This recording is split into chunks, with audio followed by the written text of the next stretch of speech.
ಆಟ ಕೇಳಿದ ಕೂಡಲೇ ಸವಿ ಸವಿ ನೆನಪುಗಳು, ಅಮ್ಮ, ಅಜ್ಜಿ, ತಾತ ಎಲ್ಲರ ಜೊತೆ ಆಟ ಆಡಿದ ನೆನಪುಗಳು ಉಕ್ಕರಿಸಿ ಬರುತ್ತದೆ.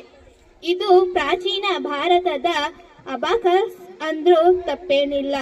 ಇದು ನಮ್ಮೆಲ್ಲರ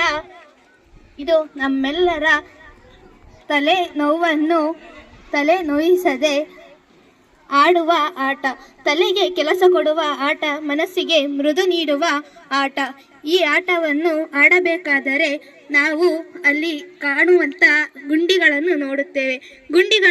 ಗುಂಡಿಗಳನ್ನು ವಿವಿಧ ರೀತಿಯಲ್ಲಿ ಕರೆಯುತ್ತಾರೆ.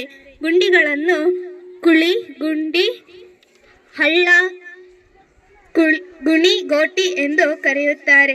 ಈ ಆಟದ ಮಣೆಯನ್ನು ಹಳ್ಳಿಗುಳ್ಳಿ ಮಣೆ, ಚೆನ್ನ ಮಣೆ, ಹಳ್ಳಿಗುಣಿ ಮಣೆ, ಪಂತ ಮಣೆ, ಕುಡ್ಗೋಳ್ ಮಣೆ ಎಂದು ಕರೆಯುತ್ತೇವೆ. ಈ ಆಟವನ್ನು ಆಡಬೇಕಾದರೆ 2 ಆಟಗಾರರು ಬೇಕು.